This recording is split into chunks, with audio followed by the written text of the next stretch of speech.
Thank you all, and thank you for inviting me here. What I will give you today is more of a structural background to the industry than just the cyclical headwinds. We all know that global GDP growth is on the back foot, and this is typically not good for a cyclical industry like luxury goods.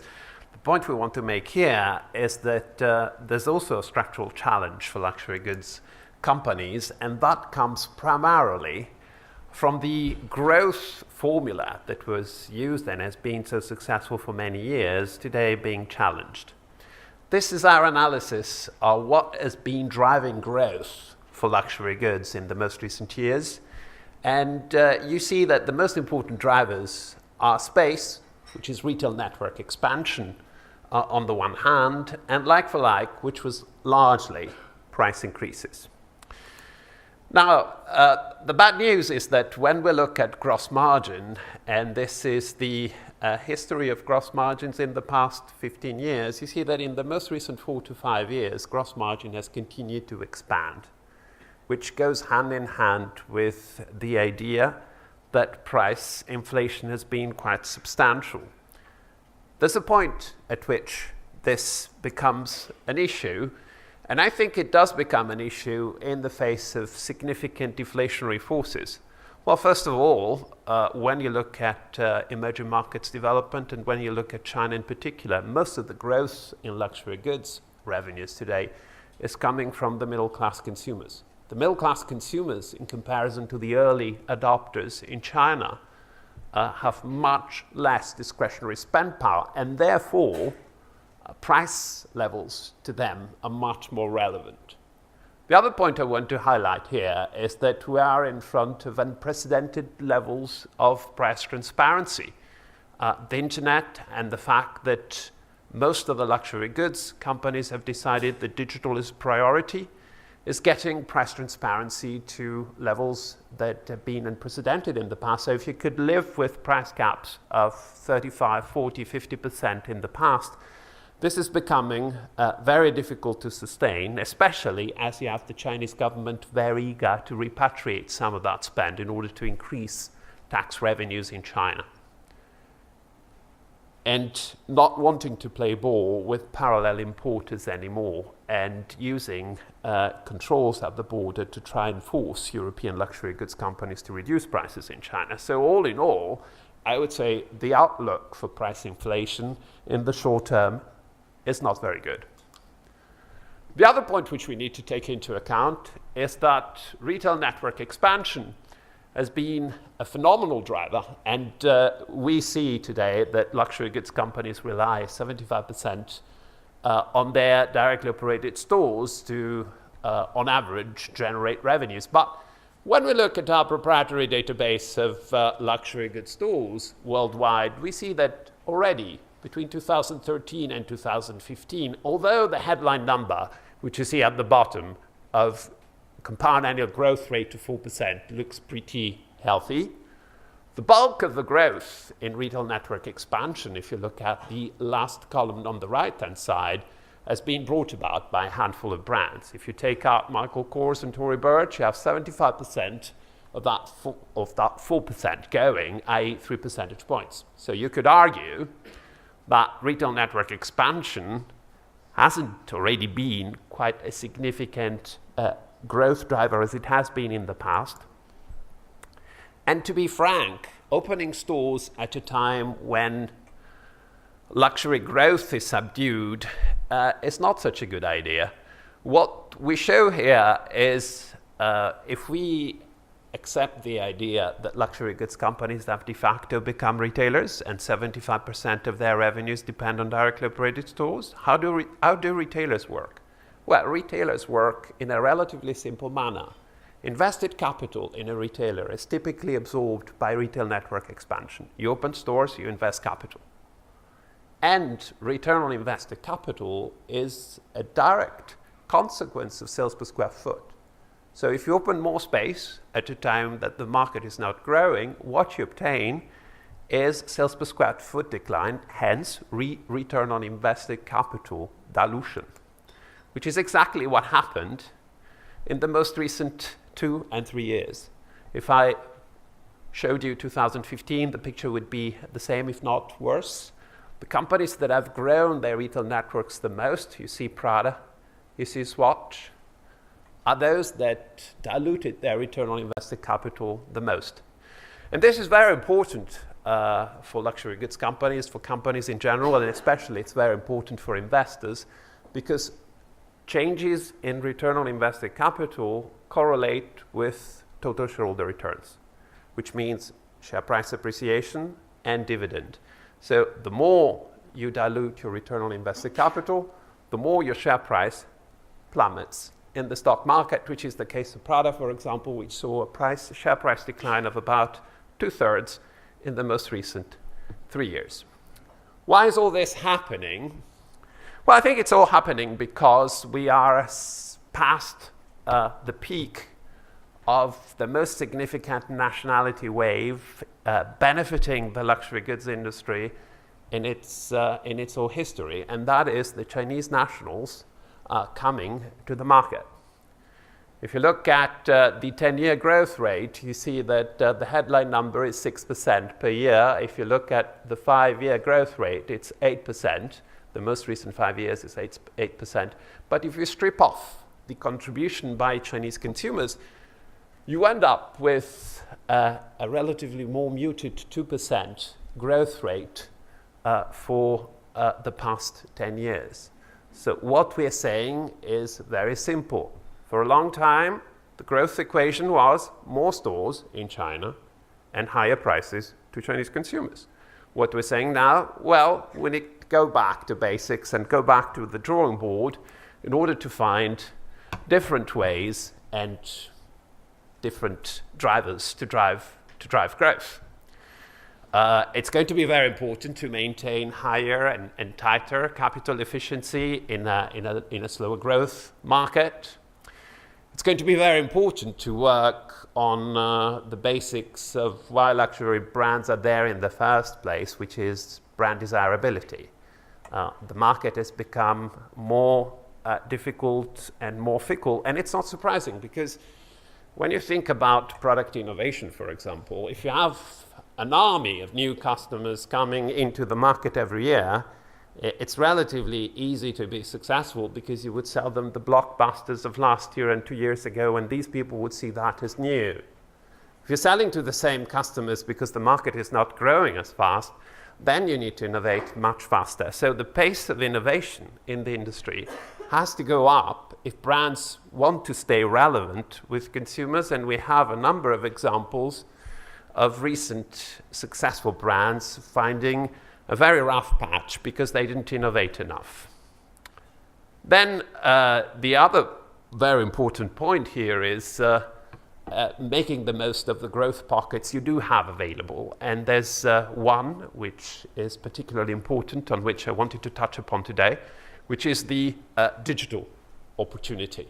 In the most recent 2 or 3 years, I've seen all of the luxury goods companies U-turning on digital from we wouldn't touch digital with a barge pole to digital is the number one priority in our group. And unsurprisingly, considering that in a low growth environment, digital is still growing, digital luxury is still growing north of 20%. And then, of course, the number 4 point we wanted to highlight is that we see coming quite a number of housekeeping changes to luxury goods groups. Clearly, at a time when growth was easy and you could make a lot of money in a number of areas, you could withstand underperforming businesses. Going forward, I think the patience for that is going to be reduced. So there will be quite a lot of restructuring, I think, down the road. On digital, very briefly, digital accounted for about 7% of the luxury goods market last year.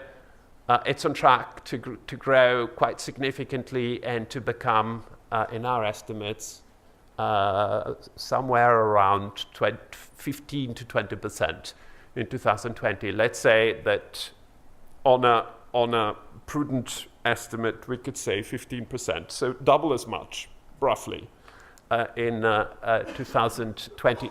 Why is it a good opportunity for luxury goods companies? There's a number of very simple elements you need to consider. The most important one is that luxury goods consumers that buy both online and in store typically spend 50 to 60% more than the in-store only consumers. And that is not because they spend more money per transaction, but simply because they buy more often. You increase convenience for luxury goods consumers, and as a consequence, you get more out of your consumer base. Not only that, but we've seen over time that the amount of money that luxury goods consumers spend online has gone up consistently to reach broadly 40% in 2015. The other point is that when we look at the number of consumers that luxury goods companies know by name, this is going up exponentially. First of all, you find that already 90% of consumers that think about buying a brand or a product typically say that they have researched it online, either through the brand website or through social media or through other means on the internet. The other point is that as you develop your customer base, both in store and online, you have a very significant amount of knowledge, and you end up basically knowing all of your customers, virtually all of your customers by name, which opens quite a significant opportunity to engage in direct-to-consumer communication, but also opens a problem, which is if you have to communicate with me in a meaningful way, what are you going to tell me? What is the content that I will be interested in? And the step to build that is quite complex and new for a lot of the luxury goods companies that have prided themselves on being focused on the high end, but have used a lot of the mass marketing communication tools in the past and are not really accustomed to a single consumer dialogue. There's also a need to develop a new language and a new service standard to play online. We know very well, the industry knows very well what it is to be having a high-class luxury experience in store. But how do you translate that on a mobile phone, and how do you translate that on the internet? We've carried out research, field research for that. We've bought a card holder and a belt from 30-odd brands and pure luxury retailers just to benchmark the consumer experience of someone buying stuff online and benchmarking every step of the way. Confirmation messages, physical delivery, speed of delivery, precision of delivery, quality of packaging, and so on. And to cut a long story short, luxury goods companies are all over the place. There's no common standard. There's a lot that needs to be learned and experienced in this area. So, and this is the result of our ranking. I will not go through the details of that, but the point here is it's a new world, and you have outsiders coming in and coming straight to the top. You have established players forgetting about a number of areas and so on. So it's really a new frontier. The other point I want to make is that we don't need to think in either or terms. I don't think at all that digital can be disruptive in a sense that you have new players coming in and stealing your lunch. I think that the bulk of the opportunities for incumbents to integrate digital with their physical retail operations and their existing marketing approaches. When you think about it, we call it the Holy Grail, but when you think about it in very simple retail terms, if you have the ability, for example, to sell stuff that you don't have in store to someone walking in and asking for a size that you don't have, a color that you don't have, a model that you don't have, but you do have the ability to sell from your iPad or whatever tool you have in a store because you know the inventory situation in your warehouse, then you increase conversion. And you're selling stuff by maintaining the invested capital base relatively constant. Remember, I showed you that retailers drive up invested capital as a function of retail network expansion. Here we're talking about adding sales without adding stores, which means at the end of the day that this is a return on invested capital accretive opportunity, which is godsend in a market which is growing at a slower rate. And that is just, you know, an example. Then you could think about facilitating returns. You could think about picking up in store. I mean, the more you integrate the two channels, we think, the better. And we have carried out, of course, research because we like to do that, and we like to build excuses to get paid at the end of the day. But in New York, we've carried out extensive research to see what level of integration you have between digital and physical. And we have, again, benchmarked a whole lot of criteria. And once again, surprise, surprise, all of the brands are all over the place. And you find that here, too, you have no gold standard at the moment. And so there's another interesting frontier for brands to develop and explore. The only other thing I would point out, and I think this is particularly relevant for your profession at this stage, is that the same way as you don't just have monobrand stores in the physical world, on the internet you will find that you will sell from your monobrand websites, but you will also need to exploit traffic platforms.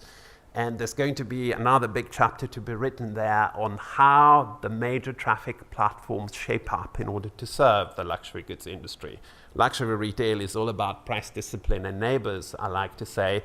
So those companies that are quicker in realizing that and creating environments where you're selling your goods surrounded by other luxury goods companies and you have concession-like control of your prices are those that are going to be most relevant in this development.